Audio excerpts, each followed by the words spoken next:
অনেক বাবা মা কষ্ট করে কেঁদে কেঁদে বলে, আমাদের কাছে দুঃখ করে যে বাবা আমাদের কপালে এত দুঃখ সইতে পারি না, মনে হয় আমাদেরকে এবার বৃদ্ধাশ্রমে চলে যেতে হবে। আমি সেই সমস্ত মায়েদের বলি, মাগো তোমরা ভাবছো যে তোমাদের বৃদ্ধাশ্রমে যেতে হবে, কিন্তু একটিবার ভেবে দেখো, তোমাদের মতো কিছু বাবা মা প্রেম ভালোবাসা করে গ্রামে কাতর হয়ে একটা নিষ্পাপ শিশুর জন্ম দিয়ে রাস্তায় ফেলে দিয়ে চলে যায়। সেই শিশুর স্থান কোথায় হয়? অনাথ আশ্রম। একবার সেটা ভেবেছো? আজকের তুমি বৃদ্ধাশ্রমে কেন যাচ্ছ সেটা তোমার ছেলেদের ভুল নয়, ভুলটা তোমার। কেন? কারণ তুমি তোমার ছেলেকে ছেলের মতো করে মানুষ করনি। তুমি মানুষ করেছো কি? ছেলে টাকার ইনকাম করার মেশিন হবে। তুমি তোমার ছেলেকে শুধু টাকা ইনকাম করার মেশিন বানিয়েছো। তাই তো তোমার ছেলে তোমাকে ঘর থেকে দূর করেছে। তুমি যদি তোমার ছেলেকে নীতি আদর্শ দিয়ে মানুষ করতে না, তাহলে তোমার ছেলে তোমাকে দূর করত না।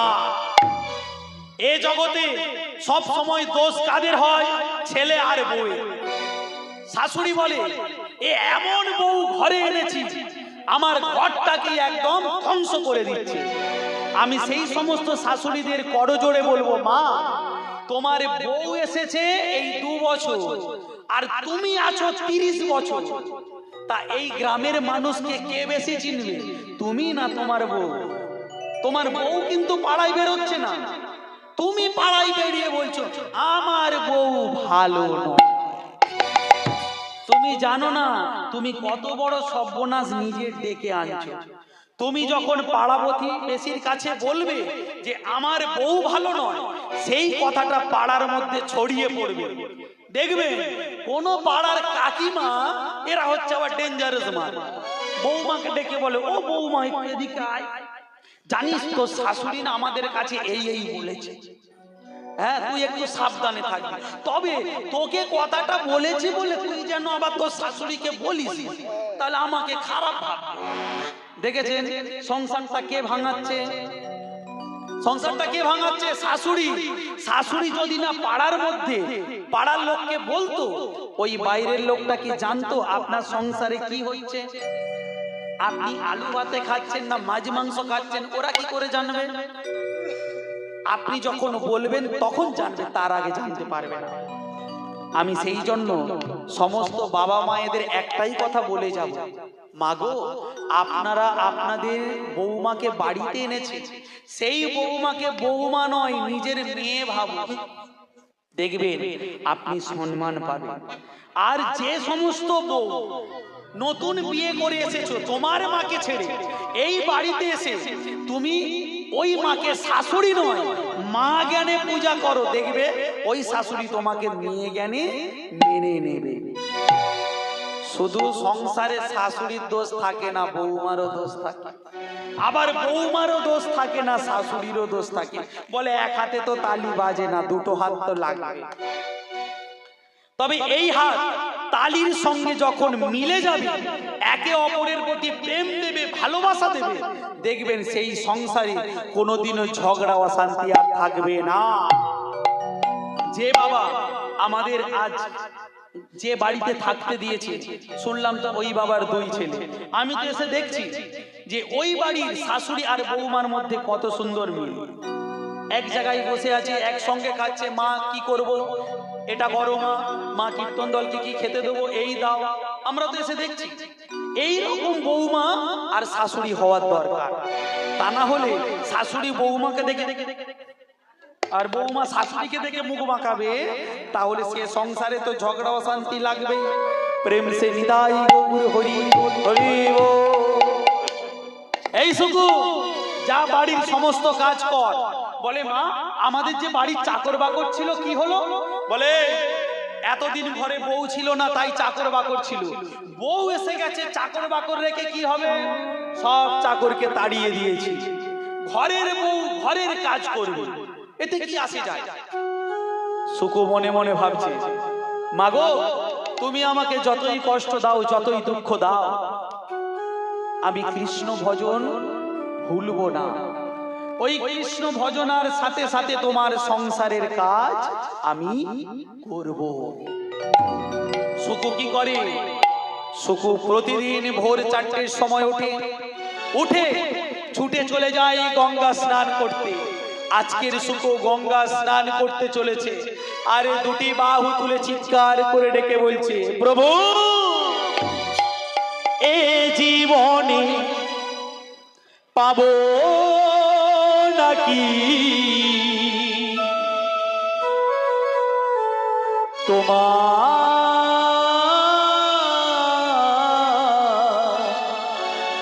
দর্শন।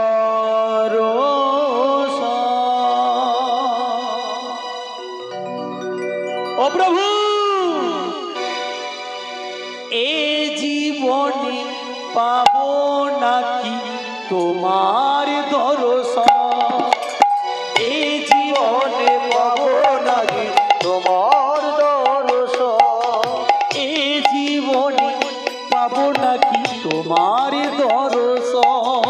এ জীবনে পাবো নাকি তোমার দর্শন। যদি করি না, যদি করি না, যদি করি না, যদি করি না, যদি করি না, যদি করি না, যদি করি না, যদি করি না, মনে প্রাণে তোমায় দিলাম।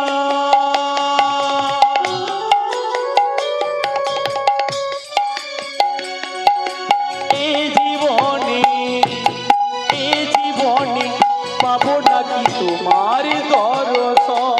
এ জীবনে পাবো নাকি তোমার দর্শন। ও হে দয়া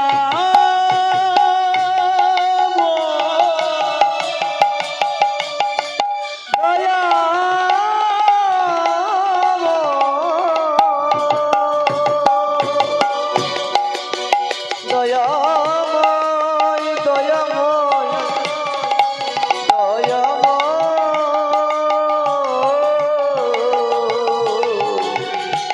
দয়া। এ জীবনে পাবো নাকি তোমার দর্শন।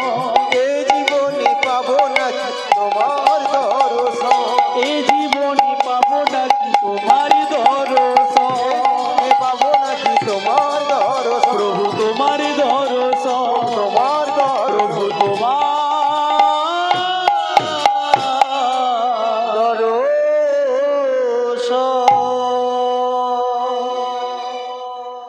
অঝোর নয়নে কাঁদছে। গঙ্গায় স্নান করে বাড়িতে এসে সেই বস্ত্র পরিত্যাগ করে নতুন বস্ত্র পরিধান করে বালতি ব্যাগ থেকে কৃষ্ণ মূর্তিটা বের করে নিয়ে বালতি ব্যাগের উপরে রেখে বলছে, কৃষ্ণ কৃষ্ণ আর কত দুঃখ দেবে ঠাকুর, আর কত কষ্ট দেবে বলো। আমি যে দুঃখ কষ্ট আরে সহ্য করতে পারছি না ঠাকুর গো। আমি যদি জানতাম তোমাকে ভালোবাসলে জীবনে এত জ্বালা সহ্য করতে হবে, এত কষ্ট সহ্য করতে হবে, আমি কিন্তু তোমায় কোনো দিন ভালোবাসতাম না। আমি তোমায় কোনো দিনও ভালোবাসতাম না। আমি তোমাকে ভালোবেসে যে কাঙাল হয়ে গেছি ঠাকুর। আমি চোখের জল সকলের কাছে বার করতে পারি না। আমার শাশুড়ি যে আমাকে সহ্য করতে পারে না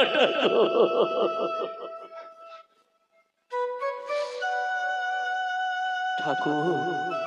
আমি কি করব তুমি আমায় বলে দাও। সেই 5 বছর বয়স থেকে তোমার চরণে আমি পড়ে আছি।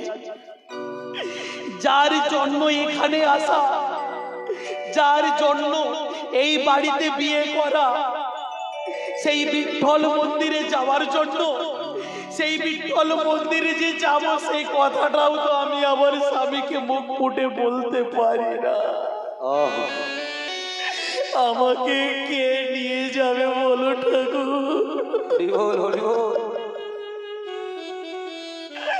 আমাকে কে নিয়ে যাবে? আমি কার কাছে বলবো? কে আমার দুঃখ বুঝবে? কে আমার কষ্ট বুঝবে? ঠাকুর তুমি একটু কৃপা করো, একটু কৃপা করো, একটু কৃপা করো। আমার স্বামী আমাকে ভালোবাসে, কিন্তু আমার স্বামী যে তার মায়ের মুখের উপর কিছু বলতে পারে না, কিছু বলতে পারে না। তুমি শুধু দিয়ে গেলে আমার এই চোখের জল, তাছাড়া আর কিছু নয়। ঠাকুর যাই হোক,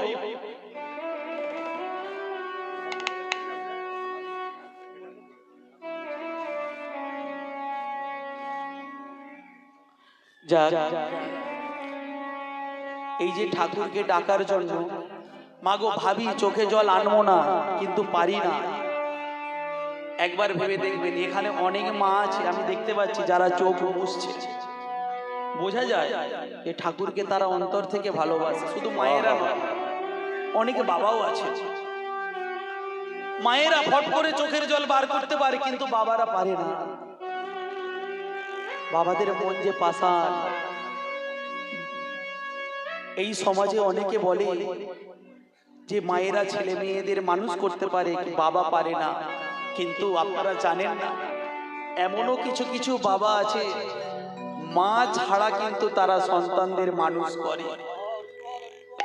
মায়েদের কোনো দুঃখ কষ্ট হলে হর করে কেঁদে ফেলে, হাউ হাউ করে কেঁদে ফেলে, কিন্তু বাবা সে কাঁদবে কার কাছে?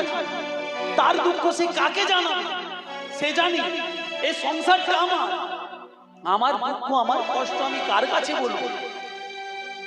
এই যে হরিবাসর, এই হরিবাসরটা চালাতে গিয়ে, পরিচালনা করতে গিয়ে কত যে খরচ, সেটা অনেকেই জানে। এখানে যে ভক্তরা বসে আছে, আপনারা কি করবেন? কীর্তন শেষ হবে, বাড়িতে যাবেন, নিশ্চিন্তে ঘুমিয়ে পড়বেন। কিন্তু যে বাবারা এই এত কষ্ট করে অক্লান্ত পরিশ্রম করে হরিবাসরটা করাচ্ছে, ওনাদের চোখে কি ঘুম আছে? ওনারা শুধুমাত্র ভাবছে কেমন করে অনুষ্ঠানটা চালাবো। তাই আমি সকল ভক্তের কাছে করজোরে অনুরোধ করব, কমিটির বাবারা আপনাদের কাছে যাচ্ছে, আপনারা যে যেমন পারবেন একটু সাহায্য করবেন। তবে কম কম কেউ দেবেন না, একটু বেশি বেশি করে দেবেন। কারণ আপনাদের এই যে দান, এই দান কিন্তু ওই যে গঙ্গার জলে ফেলে দেন, ফেলার মতো নয়। এই দান আপনাদের জন্য তোলা থাকবে। এখানে অনেক মা হয়তো ভাবছেন কীর্তন শেষ হয়ে গেলে কীর্তনিয়াকে কিছু দেব। ও মা, আমি ওটা নিতে পারবো না। যেটা আমার জন্য এনেছে, যেটা আমাকে দেওয়ার জন্য আপনারা এনেছেন, ওটাও কিন্তু আপনারা কমিটির বাবুদের হাতে দিন। আর ঠাকুরের কাছে দান করার জন্য যেটা এনেছেন ওটাও দিন। কারণ আপনাদের একটু সাহায্য, আপনারা বুঝতে পারবেন না এই হরিবাসরটা কোথায় একদিন গিয়ে পৌঁছাবে। প্রেম সে নিতাই গৌর হরি হরি বল, হরি বল, হরি বল। আমি কমিটির বাবুদের অনুরোধ করব, আপনারা 3-4 জন মিলে চারিদিক থেকে চলে যান। তবে মা একটা কথা, ওই বাছাবাছি করবেন না যে বড়টা দেবো ছোটটা দেবো, এই ছোটটা দেবো বড়টা দেবো না, এরকম করবেন না। ঠুং ঠাং শব্দ করবেন না, একটু বড় বড় নোট দেওয়ার ব্যবস্থা করবেন, কেমন? তাহলে ততক্ষণ বাবারা যেহেতু একটু ভিক্ষে করছে, একটু গন্ডগোল হবে। তাহলে এই মুহূর্তে একটা ভজন হয়ে যাক নাকি? একটা ভজন হবে? হবে হবে। কি বাবা, একটা ভজন হবে? একটু করে করো তালি দিয়ে। কারণ কথাতেই আছে, ভক্ত মোর মাতা পিতা, ভক্ত আমার গুরু, ভক্তই আমার নাম রেখেছে বাঞ্ছা কল্পতরু। তাই ভক্তাদির ভগবান, ভগবান কাদের জন্য আছে? এই ভক্তের জন্য। ভক্ত যদি না থাকতো, ভগবানের অস্তিত্ব থাকতো? যখন আনন্দ করেন তখন কিন্তু ঠাকুরকে মনে থাকে না। থাকে কি? যখন দুঃখ হয় তখন ঠাকুরের কথা মনে পড়ে। আজকে শুকুর দিকে তাকিয়ে দেখো, শুকু কেন এসেছে সংসারে? সে বিঠ্ঠল মন্দিরে যাবে বলে। কি বাবা, তাই তো? কিন্তু শুকুর যে এত দুঃখ এত কষ্ট সে কার কাছে বলবে?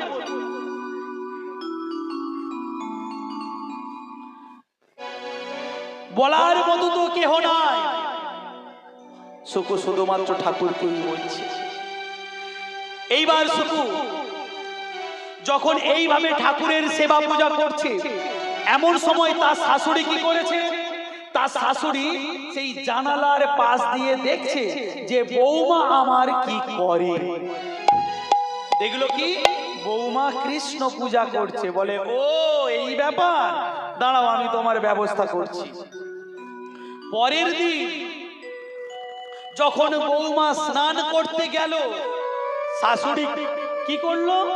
ওই বৌমার বালতি ব্যাগ থেকে কৃষ্ণ মূর্তিটা বের করে নিয়ে তাদের বাড়ির পেছনে পুকুরেতে ফেলে দিয়ে চলে এলো। এসে ওই জানালার সামনে দাঁড়িয়ে আছে, দেখি আমার বৌমা এবার কার পূজা করে। পুনরায় শুকু এসেছে, নতুন বস্ত্র পরেছে, পুনরায় বালতি ব্যাগ থেকে কৃষ্ণ মূর্তি বের করে আবার পূজা শুরু করেছে। শাশুড়ি মনে মনে ভাবলো, আমার বৌমা মনে হয় জাদু জানে। তা না হলে যে কৃষ্ণকে আমি ফেলে দিয়ে এলাম সেই কৃষ্ণ কেমন করে বালতি ব্যাগে ঢুকলো? দেখুন মা, একটা কথা মাথায় রাখবেন, আপনি যদি সৎ পথে থাকেন, সৎ চিন্তা নিয়ে ভগবানকে ডাকেন, আপনার পাশে কেউ দাঁড়াক বা না দাঁড়াক, ভগবান কিন্তু দাঁড়াবে।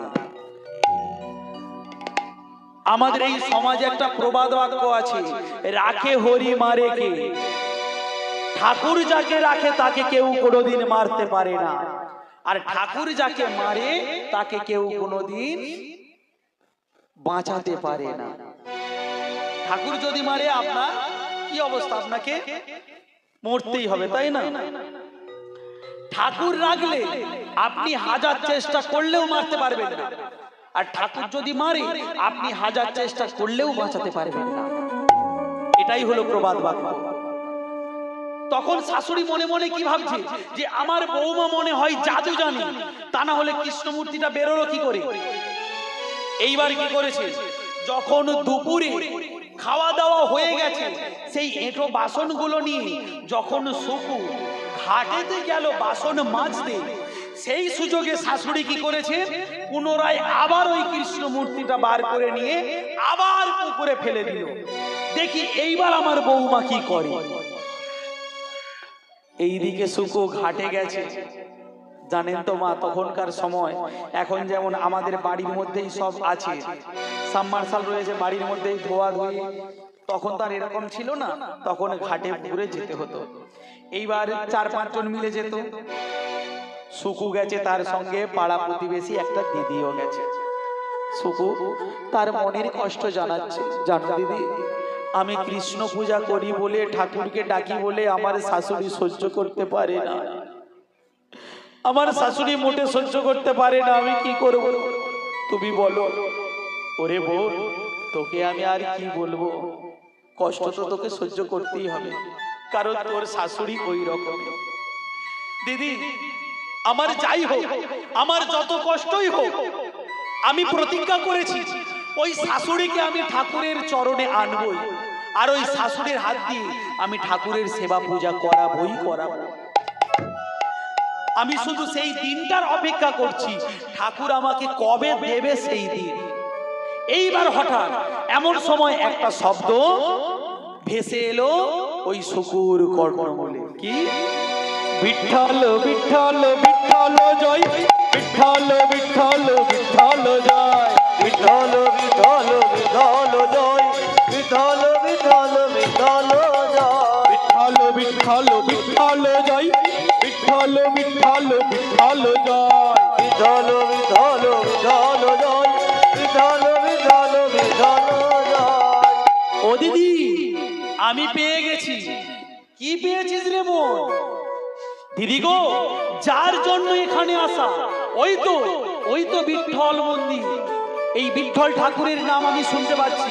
দিদি তুমি আমার একটা কাজ করবে? বলবো। এই বাসনগুলো তুমি নিয়ে শুধু আমার বাড়িতে রেখে দাও।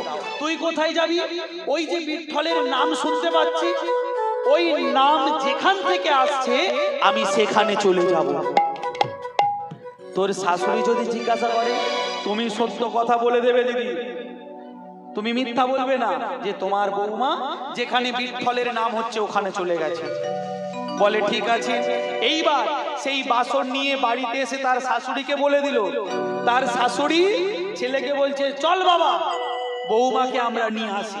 আর এইদিকে সুকু কি করলো? সেই বিঠ্ঠলের নাম শুনতে শুনতে ও তখন উঠতে দুটি বাহু তুলে করে করতালি দিয়ে বিঠ্ঠলের নাম করতে করতে যে জায়গা থেকে শব্দটা ভেসে আসছে সেই জায়গায় গিয়ে পৌঁছালো। আর মুখে করছে সেই নাম, বিঠ্ঠল বিঠ্ঠল বিঠ্ঠল জয়, বিঠ্ঠল বিঠ্ঠল বিঠ্ঠল জয়, বিঠল বিঠল বিঠল জয়, বিঠল বিঠল বিঠল জয়। বিঠ্ঠল দেব জয়, বিঠ্ঠল দেব, বিঠ্ঠল দেব জয়, বিঠ্ঠল দেব, বিঠল দেব জয়, বিঠল দেব, বিঠল দেব জয়, বিঠল দেব। বিঠ্ঠল দেব কি জয়, বিঠ্ঠল দেব কি জয়। কে জয়ধ্বনি দিচ্ছে? গুরুদেব। আমি জয়ধ্বনি দিচ্ছি। মা কে তুমি? আমি সুকুবাই। ওরে মা দূরে কেন? তুই কাছে আয়। যখন কাছে এসেছে, গুরুদেব, এই তুই কাকে গুরু বললি কেন? তোমাকে? আমি তো গুরু নই, আমি তো ভাগবত পাঠ করি, আমি পাঠক, আমি গুরু না। তবে এই সমাজে অনেকে যে গুরু হওয়ার চেষ্টা করে, বলে ওরে মা তুই বুঝিস না, এই সমাজে অনেক গুরু আছে, কিন্তু এর মধ্যে তোকে আসল গুরু বেছে নিতে হবে। বলে তাহলে পাঠকজি তুমি আমাকে বলে দাও, গুরু চিনবো কেমনে? গুরু চিনবো কেমনে? কোনটা আসল কোনটা নকল চিনবো কেমনে? গুরু চিনব কেমনে, গুরু চিনব কেমনে? কোনটা আসলে কোনটা নকল বুঝবো কেমনে? গুরু চিনবো কেমনে? গুরু চিনবো কেমনে? কোনটা আসল কোনটা নকল চিনবো কেমনে? গুরু চিনব কেমনে, গুরু চিনব কেমনে? কোনটা আসলে কোনটা নকলে বুঝবো কেমনে? বলে দাও, বলে দাও, দাও বলে, বলে দাও কোনটা আসল গুরু? বলে দাও, দাও বলে, বলে দাও, দাও বলে কোনটা আসল গুরু? বলে দাও, বলে দাও, বলে দাও, দাও বলে কোনটা আসল গুরু? বলে দাও, দাও বলে, বলে দাও, দাও বলে কোনটা আসল গুরু? গুরু মাজবো কেমনে? গুরু মাজবো কেমনে? মন পরিষ্কার হবে বলো কোন সাবানে? মাজবো কেমনে, গুরু মাজবো কেমনে? কোন মুক্তার হবে বলো কোন সাবানে? আমাদের দেহ পরিষ্কার করতে লাগে, আমাদের দেহ পরিষ্কার হয় লাক্স সাবানে, ডাব সাবানে, লাইফবয় সাবানে, নারকেল সাবানে। বলো গুরু মন পরিষ্কার হবে আমার কোন সাবানে?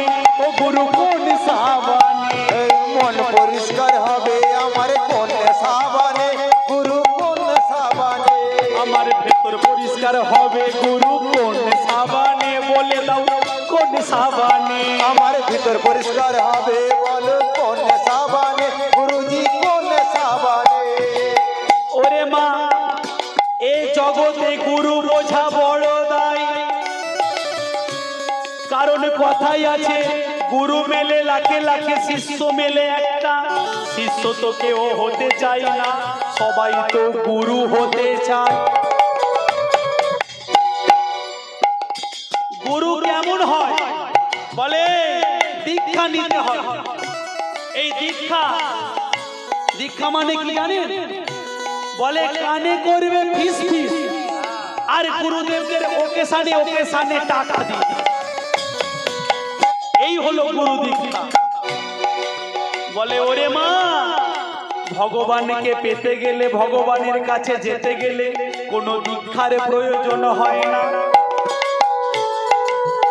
তাহলে সবাই যে বলে যে দীক্ষা নিতে হবে তবে ঠাকুরের কাছে যেতে পারবি, বলে সবাই বলে, ভগবান কি বলেছে?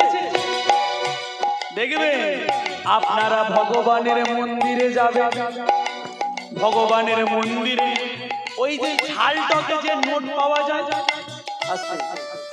ঝালটকে যে নোট পাওয়া যায়, জাল নোট পাওয়া যায়, তো ওই জাল নোট একটা নিয়ে গিয়ে ঠাকুরের মন্দিরে রেখে দেবে। ওই ঠাকুর আপনাকে কিছু বলবে না, ওই ঠাকুরের সামনে যে দালালটা দাঁড়িয়ে আছে সে বলবে, ও বাবা এই জাল নোট দিয়ে যাচ্ছ কেন? আপনি বলবেন, ঠাকুর মশাই এটা জাল নোট, আপনি জানেন আমি জানি, কিন্তু ঠাকুর কি জানে? আমি তো ঠাকুরকে দিচ্ছি, আপনার এতে সমস্যা কি? তখন বলবে, এ বোকা ছেলে কোথাকার বোঝে না, এই নোটটা কি ঠাকুর নেবে? এই নোটটা তো আমরা নেব। বলে, ও তার মানে আমাদের টাকায় তোমার সংসার চলবে, তাই তো? তাই বলছি, এই রকমের ধান্দাবাজি গুরুর থেকে একটু দূরে থাকুন। গুরু বোঝাই কেমনে, বলো গুরু বোঝাই কেমনে, গুরু বোঝায় কেমনে, বল গুরু বোঝায় কেমনে, গুরু বোঝাই কেমনে, বোঝাই কেমনে, গুরু বোঝায় কেমনে, গুরু বোঝায় কেমনে। এই সমাজে অনেক গুরুদেব আছে, বলে দীক্ষা নিতে গেলে চাল ডাল আটা ময়দা অনেক কিছু লাগবে। আমি তো বলবো, তুমি কানে কানে দীক্ষা দিলে চাল ডালের কি দরকার? তার তো কোনো প্রয়োজন হয় না। গুরু মানে কি? গুরু মানে বাবা, আর শিষ্য মানে পুত্র। তাহলে বলুন, এই সমাজে বাবা ছেলেকে দেবে না ছেলে বাবাকে দেবে? আর গুরু শিষ্যের ব্যাপারটা কেমন? বাবা সব সময় ছেলের কাছ থেকে নেবে, ছেলেকে দেবে না। তাই বলি, আপনারা এই রকমের ধান্দাবাজি গুরুর থেকে একটু দূরে থাকুন। এই সমাজে তো সকলে আবার অসৎ গুরু নয়। যে কটা অরিজিনাল গুরু, অরিজিনাল বৈষ্ণব, অরিজিনাল বাবাজি, অরিজিনাল ঠাকুর মশাই, তাদের চরণে আমার ভূমি শুদ্ধ দণ্ডবধ প্রণাম। কিন্তু যে কটা নকল চোর চিটিংবাজ, তাদেরকে আমি ছাড়বো না। বোঝাই কেমনে, গুরু বোঝাই কেমনে, বোঝায় কেমনে, গুরু বোঝায় কেমন, গুরু বোঝাই কেমনে, গুরু বোঝাই কেমনে, বোঝাই কেমনে, গুরু বোঝাই কেমনে। তাই গুরু হরি হরি হরি বল। গুরু বোঝায় কেমনে, গুরু বোঝায় কেমনে। এই মা, আমি গুরু নই, আমি পাঠক। বলে, তাহলে তুই কোথায় যাবি? বিঠ্ঠল মন্দিরে? হ্যাঁ, আমি বিঠ্ঠল মন্দিরে। চল মা, কালকের আমরা সবাই একত্রিত হয়ে বিঠ্ঠল মন্দিরে যাব। ঠিক আছে পাঠকজি, তাই যাব। এমন সময় পেছন থেকে ডেকে উঠল, সুকু। আমার শাশুড়ি চলে এসেছে, আয় এদিকে আয়। এইবার সুকুকে বাড়িতে নিয়ে গিয়ে বাড়ির মধ্যে যে একটা খুঁটি ছিল, সেই খুঁটির মধ্যে আষ্টে পিষ্টে ভালো করে বেঁধে রেখেছে। তুই বিঠ্ঠলে যাবি, তোর বিঠ্ঠলে যাওয়া আমি বের করছি। বাবা, এবার সুকুর অবস্থাটা কি হবে? সেই রাতে সুকু অঝোর নয়নে হাউ হাউ করে কাঁদছে আর বলছে, ঠাকুর কৃষ্ণ বৈকুণ্ঠে ক্ষীরোদ সাগরে থাকে যে জগৎপতি শ্রীহরি নারায়ণ বলছে, ঠাকুর গো, আমি অনেক কষ্ট করেছি, আর নয়। আজকের আমি প্রতিজ্ঞা করছি ঠাকুর, ওই বিঠ্ঠল মন্দিরে আমি যদি না যেতে পারি, আমি কিন্তু এই জীবনটা আর রাখবো না। এই জীবনটা আমি শেষ করে দেব। আজকের বৈকুণ্ঠ ধাম টলে গেল, ক্ষীরোদ সাগর টলে গেল। লক্ষ্মী নারায়ণকে বলছে, স্বামী গো, তোমার ভক্ত তোমাকে কেমন ভাবে ডাকছে, তুমি কি দেখতে পাচ্ছ না? আমি যে এই কষ্ট আর সইতে পারছি না। তুমি সইবে কেমন করে? কারণ তুমি তো পুরুষ আর আমি তো মহিলা। আমি মহিলা হয়ে একটা মহিলার দুঃখ কষ্ট বুঝি, তুমি পুরুষ, তুমি সেটা বুঝবে কেমন করে? নারায়ণ বলে, লক্ষ্মী তুমি দেখো আমি কি করি। এইবার জগৎপতি শ্রীহরি নারায়ণ কি করেছে? সেই রাতে রমণীর বেশ ধারণ করেছে। রমণীর বেশ ধারণ করে চলেছে কোথায়? শুকুর কাছে। ঠমক ঠমক ঠমক ঠমক ঠমক ঠমক চলে নারায়ণ, ঠমক ঠমক চলে নারায়ণ ভক্তেরই কাছে। ঠমক ঠমক ঠমক ঠমক ঠমক ঠমক চলে নারায়ণ ভক্তেরই কাছে। ঠমক ঠমক ঠমক ঠমক ঠমক ঠমক চলে নারায়ণ, ঠমক ঠমক চলে নারায়ণ ভক্তের কাছে। ঠমক ঠমক ঠমক ঠমক ঠমক ঠমক চলে নারায়ণ, ঠমক ঠমক চলে নারায়ণ ভক্তেরই কাছে। ও শুকুয়ার কাঁদিস না, এসেছি তোর কাছে। ও শুকুয়ার কাঁদিস না, এসেছি তোর কাছে। ও শুকুয়ার কাঁদিস না, এসেছি তোর কাছে। ও শুকুয়ার কাঁদিস না, এসেছি তোর কাছে। ঠমক ঠমক ঠমক ঠমক ঠমক ঠমক চলে নারায়ণ ভক্তেরই কাছে। ঠমক ঠমক ঠমক ঠমক ঠমক ঠমক চলে নারায়ণ ভক্তেরই কাছে। সুকু কে? আমি তোর সই, আমার সই আমি চিনি না। বলে, এই সুকু শোন, আমি অনেক দিন থেকে ভাবছি তোর কাছে আসবো, কিন্তু আমার হাতে সময় ছিল না বলে আসতে পারিনি। বাবা, কে এসেছে ভক্তের কাছে? কে এলো? ভগবান নিজে এলো। কিন্তু কেমন ভাবে? একটা রমণীর বেশ ধারণ করে। সুকু তো চিনতে পারছে না, বলছে, ও দিদি তুমি আমার সই? বলে, হ্যাঁ। তা তুমি এখন এসেছো কেন? বলে, সই মানে কি বলতো? সই মানে হলো বন্ধু। আর বন্ধুকে কখন চেনা যায়? বন্ধুকে চেনা যায় বিপদের সময়। যে বিপদে যে বন্ধু ঝাঁপিয়ে পড়ে সেই হলো প্রকৃত বন্ধু। তা আমি এতদিন আসেনি ঠিক হয়েছে, কিন্তু আজ তোর বিপদ, তাই আজকের আমি তোর কাছে এলাম।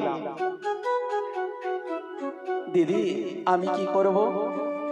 তুই কোথায় যাবি? বলে, আমি বিঠ্ঠল মন্দিরে যাব, আমার শাশুড়ি আমায় যেতে দিচ্ছে না। তুই যা, আমি তোর বাঁধন খুলে দিচ্ছি।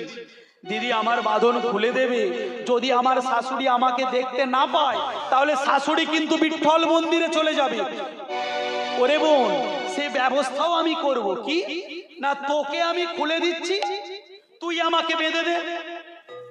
বলে, ও দিদি আমি তোমাকে বেঁধে দেব, আমার শাশুড়ি তো তোমাকে চিনে ফেলবে। বলে, কি করে চিনবে? তুই আমার শাড়ি পরে নে আর তোর শাড়ি আমাকে দিয়ে দে। হ্যাঁ দিদি, এটা তুমি ঠিক বলেছো। এইবার শাশুড়ি অদল বদল করে পড়েছে, পরার পরে বলছো, ও দিদি শাড়ি তো তুমি পরলে, তাও তো শাশুড়ি চিনতে পারবে কেন? বলে, তোমার তো বদন দেখে চিনে নেবে। বলে, ও পাগলি কোথাকার, বোঝে না, আমার বদন কি করে দেখতে পাবে? আমি তো এতখানি ঘুমটা দিয়ে থাকবো, তাহলে দেখতে পাবে? ও দিদি তুমি ঠিক বলেছো। এইবার কি করলো? শুকুর বাঁধন খুলে দিল। শুকু কাকে বাঁধলো? জগৎপতি শ্রীহরি নারায়ণকে আষ্টে পৃষ্ঠে ভালো করে বেঁধে দিল। কিন্তু ওই সময়ে শুকুর মাথাতে একবারও আসলো না যে কে এই রমণী। কি করে আসবে? কারণ সে তো ভগবানকে ভালোবাসে, তার মন প্রাণ শুধু বিঠ্ঠল বিঠ্ঠল বলে ডাকছে। তার ইচ্ছা সে একবার অন্তত বিঠ্ঠল দেবকে দেখবে, এটাই তার ছোটবেলা থেকে মনের আশা। এইবার সেই নারায়ণ রূপী ভগবানকে সেখানে বেঁধে দিল। বেঁধে দিয়ে শুকু কি করলো? শুকু সেই জায়গা থেকে চলে গেল পাঠকজির কাছে, আর পাঠকজি শুকুকে নিয়ে চলে গেল বিঠ্ঠল মন্দিরে। পাঠকজি, আমি একটু কাছ থেকে বিঠ্ঠল ঠাকুরকে দেখতে চাই। আয় মা। এইবার মন্দিরের ভিতরে ঢুকেছে। মন্দিরের ভিতরে যখন ঢুকেছে, পাঠকজি আমি বিঠ্ঠল দেবকে একটু ষষ্ঠাঙ্গে প্রণাম করতে চাই। কর মা। এইবার ষষ্ঠাঙ্গে যখন প্রণিপাত করছে, মানে প্রণাম করছে, শুয়েই আছে, আর উঠছে না। পাঠকজি বলছে, কই রে মা শুকু, এবার উঠে দাঁড়া, আরো তো ভক্তরা লাইন দিয়ে দাঁড়িয়ে আছে, তারা প্রণাম করবে, উঠে পড়। শুকু তো ওঠে না। কই রে মা, উঠবি না? ওঠ। শুকু উঠছে না। এইবার যখন পাঠকজি শুকুর অঙ্গে মানে দেহে স্পর্শ করলো, কি বুঝলো? শুকুর দেহ ঠান্ডা হয়ে গেছে। মানুষের দেহ কখন ঠান্ডা হয়ে যায় বাবা? কখন? যখন সে মারা যায়। পাঠকজি বলছে, শুকু তুই বড় ভাগ্যবান, আজকের তুই বিঠ্ঠল মন্দিরে এসে এই বিঠ্ঠল ঠাকুরকে দর্শন করতে করতে তুই তোর প্রাণ ত্যাগ করেছিস। এই বলে পাঠকজি কি করলো? সেই মন্দিরের পিছনে সমস্ত ভক্তদেরকে নিয়ে শুকুর দেহ সৎকার করলো, আর তার অস্থিটা একটা লাল কাপড়ে ভালো করে বেঁধে নিয়ে পাঠকজি সমস্ত ভক্তদের সঙ্গে নিয়ে চলে এলো কোথায়? শুকুর বাড়িতে। শুকুর বাড়িতে এসে চিৎকার করে বলছে, বাড়িতে কে আছেন? একটু বাইরে আসুন। শুকুর শাশুড়ি বাইরে এসেছে। কে আপনারা? এখানে কেন? না আপনাদের শুকু। আরে বুঝি বুঝি বুঝি, আমার বৌমা আমার শুকু আপনাদের সঙ্গে বিঠ্ঠল মন্দিরে যাবে, তাই না? সেই জন্য তো তাকে আমি খুঁটির মধ্যে বেঁধে রেখেছি। বেঁধে রেখেছে? কি বলছে? বলে হ্যাঁ, তাকে তো আমি খুঁটির মধ্যে বেঁধে রেখেছি। তখন পাঠকজি চোখের পলক পড়ছে না, মুখের বাক সরছে না। পাঠকজি মনে মনে ভাবছে, এ কি কথা বলছে? আমার হাতে শুকুর অস্থি রয়েছে, আর এখানে শুকু বলছে বাঁধা আছে। তাহলে কই চলুন একবার দেখি। দেখলো সত্যি সত্যি বাঁধা আছে। বলছে তাহলে ঘোমটা খানা তোলো, বদনটা একবার দেখি। যখন ঘোমটা খুলেছে, কি দেখলো? দেখলো যে শুকুবাই দাঁড়িয়ে আছে। সেই দেখে পাঠকজি শুকুর চরণে আছাড় খেয়ে পড়েছে। ভক্তরা সকলে আছাড় খেয়ে পড়েছে। পড়ে বলছে, না এ শুকু নয়, এ শুকু নয়, এই হলো জগৎপতি শ্রী হরি নারায়ণ। শুকু তখন মনে মনে ভাবছে, তাই তো, আমি তো পাঠকজির সঙ্গে বিঠ্ঠল মন্দিরে গিয়েছিলাম, তাহলে আমি আবার এখানে এলাম কি করে? মনে মনে ভাবছে, ঠাকুর তুমি তাহলে এসেছিলে, ছলনা করে আমাকে দেখা না দিয়ে চলে গেলে। ঠাকুর আমি কি এমন অন্যায় করেছিলাম, কি এমন অপরাধ করেছিলাম, কি এমন পাপ করেছিলাম যে ঠাকুর তুমি আমায় একবার দেখা দিলে না? বলো ঠাকুর। শুকুর শাশুড়ি বলছে, ওই লাল কাপড়ের মধ্যে কি বাঁধা আছে? বলছে, শুনুন, আপনার বৌমা আজকের সকালে আমাদের সঙ্গে ওই বিঠ্ঠল মন্দিরে গিয়েছিল, সেখানে সে প্রাণ ত্যাগ করেছে, মারা গেছে। তার অস্থিটা আমি বেঁধে নিয়ে এসেছি, এই নিন, এই অস্থিটা গঙ্গার জলে ফেলে দেবে। বলে আমার বৌমা যদি মারা যায়, তাহলে এই তো আমার বৌমা দাঁড়িয়ে আছে, তাহলে ওর মধ্যে কি আছে? এইবার যখন সেই লাল কাপড়ের বাঁধনটা খুলেছে, শুকুর শাশুড়ির চিনতে আর বাকি রইল না। কি দেখলো? যে সেই ছোট্ট কৃষ্ণ মূর্তিটা পুকুরে ফেলে দিয়েছিল, সেই ছোট্ট কৃষ্ণ মূর্তিটা ওই লাল কাপড়ের মধ্যে বাঁধা আছে। এই কথা শুনে শুকুকে সমস্ত ভক্তরা বলছে, মা তুমি বড় ভাগ্যবান। আজকের পাঠক জি শুকুর শাশুড়িকে বলছে, মাগো তুমি বড় ভাগ্যবান যে এমন তুমি বৌমা পেয়েছো। আমি পাঠক জি, আমার বয়স হয়ে গেল, এতদিন কাল আমি ঠাকুরকে ডেকে ডেকেও ঠাকুরের কাছে আসতে পারিনি। কেন? কারণ আমি ঠাকুরকে ডেকেছি ঠিকই, কিন্তু আমি ডাকার মতো ডাকতে পারি।